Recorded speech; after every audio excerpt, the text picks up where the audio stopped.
We have another World War Toons line for you today. This time we're going to be doing the Tiger 1 tank. This is a German heavy tank. Now, I want to go ahead and warn you that I tried to do a bit of a review thing where I talk directly to my phone, and there seems to be some kind of bug going on where the audio is cutting in and out. I don't know if that's an issue with formatting on the phone. I don't know if that's an issue from a recent update with the phone, or if it's the fact that I don't have a microphone plugged into the phone. In any case, we won't be doing this again until I can figure that issue out. So I apologize for any weirdness that's going on with the audio with the video going forward.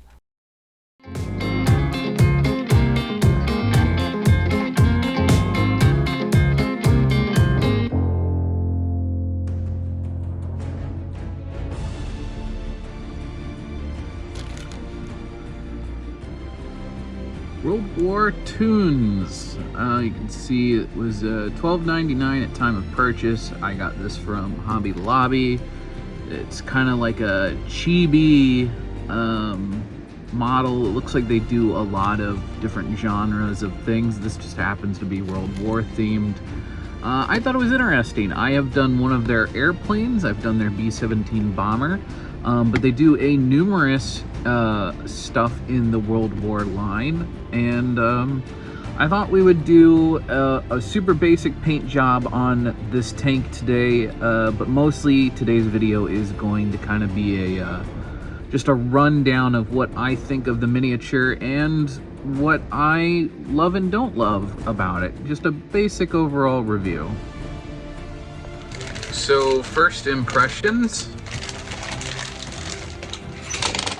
Go ahead and take a look at the instructions and see if it's as good as the plane was, and if it's as good as most model kits are. It's looking about par for the course for a Tamiya kit, so not bad. Tamiya American, that is, not Tamiya Germany. We've got some of the nice flexible parts for what I can assume are push fit washer type things to hold things in place for potentially moving parts, as well as rubber tracks, which seems to tell me that their intention is for the tracks to move when you're done. I'm not a big fan of that for painting purposes because paint doesn't really stick to this very well. I do have some weathering products that should stick to this okay, but push comes to shove, I may have to look online and see if I can order some tracks for this that are meant to be a plastic stationary thing for display purposes. Looking at the plastic initially, everything kind of feels and looks a little glossy, which will be a problem for anyone who's not using hobby paints. I've noticed that when models tend to have this kind of feel to them and you use super glue, things don't always stick. You know, sometimes you might drop a model and it just kind of explodes like it was never glued together. Yeah, I'm a little fearful of that for something like this, but I think it'll be okay. Paint may have an issue sticking to this.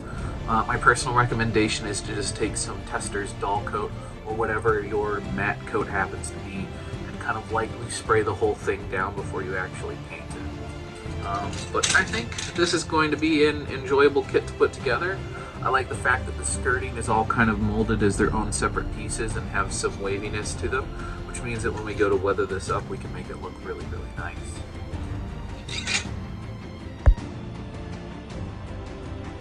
So I am about a quarter of the way through this, maybe a little less than a quarter. And with the way that we attach our axles, it's actually really nice. You don't need glue, which means that in your mind, you're thinking, well, this is a child-friendly model. But with the way the wheels have to go on this, you have to interlock and stagger them together. And I'm going to see if I can pick them up and show you. So I have to interlock these wheels together and slot them all on as one piece. And although you saw how I picked that up, it was quite easy to do with two hands. I don't know how old of a child I would trust to put a model kit like this together. Because I know when I was a kid, first getting started with miniatures, I would ask my dad for help. And if he said no, I probably would have put it in a box and never touched it again. That's just me as a child. Who knows if it's the same for other people. But yeah, I wouldn't have had fun with this kid the second I hit this point as a child. So for me, I'm getting that on there wasn't the end of the world, but it was a bit of a hassle. Like I said, I wouldn't trust a child to be able to figure out how to put this on.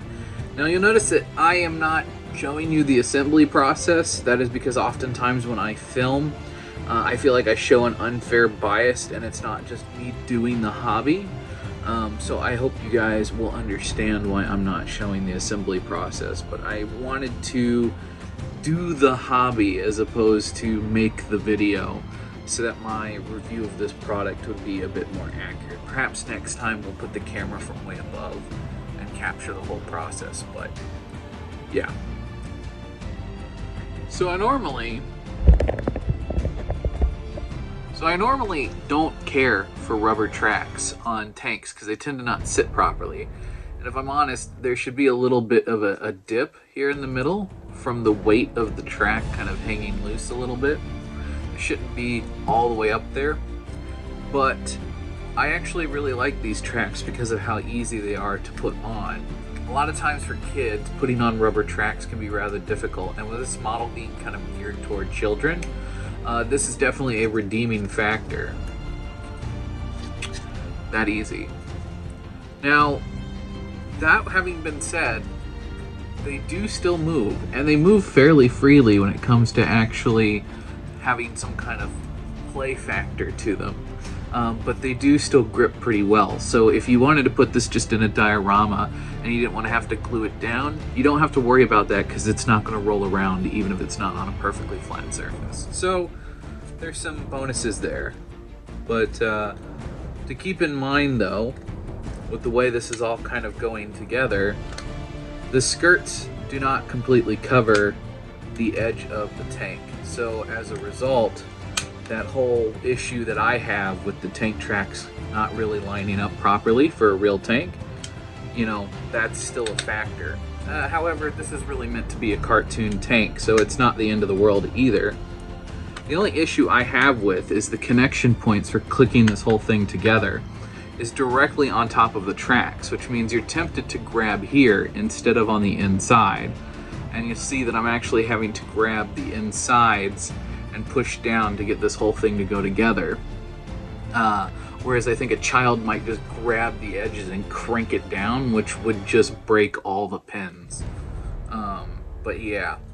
So that's an unfortunate thing. So I don't think if you're going to give this to a kid, I don't think you're going to be able to just let them have it and then walk away from them. You're going to have to put it together with them, which, I mean, is there really anything wrong with that? I mean, spending time with your kid doesn't seem like that bad a thing to me. And here we go. So, final thought process. If you're going to give this to a kid to put together, watch them do it. There are going to be some times where you're going to need to help them. But for the most part, teens, young adults, old adults, yeah, awesome kit. I think it would make for a killer diorama. I'm not sure if that's what I'll do with it, but I'm definitely going to paint it up. And at some point I will do a weathering video where I really do some experimentation with this and actually figure out what I want to do with it. There is some things that I need to fix, like there's some spots where removing mold line just took out huge chunks. And that seems to be because the plastic is a little bit weaker than maybe a traditional model kit would be. So there's just some cleaning up that needs to be done here and there. But other than that, it's a really great, really awesome model. And this entire product line is worth picking up because I've really enjoyed working on it. Thank you guys so much for watching. Again, I want to apologize for the weird audio issues we were having. Again, tried something new and it didn't work, so we won't be doing it again. However, in any case, I want to go ahead and put this out into the ether. I am doing a bit of an interview for a truck driving job. As many of you know, I used to be a truck driver.